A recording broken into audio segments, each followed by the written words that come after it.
ሶሌታ ላይ የተሰራ ዲዛይን ነው። እንግዲህ ይሄ እንደምታዩት አልሙኒየም ፕሮፋይል ነው እና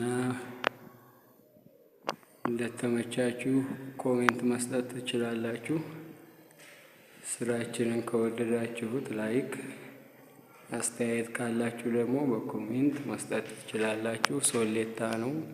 ሶሌታ ላይ በቦርድ የተሰራ ዲዛይን ነው ይሄ።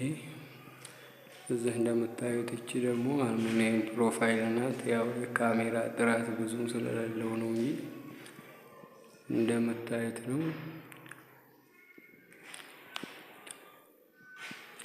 እና የዩቱብ ቤተሰቦች ጥሩ ኮሜንት እንደሚኖረኝ ተስፋ አደርጋለሁ። ደግሞ ተቀብቶ ሲያበቃ ታዩታላችሁ። ይሄን ይመስላል ቤቱ። ስራችንም ይሄን ይመስላል። መልካም ጊዜ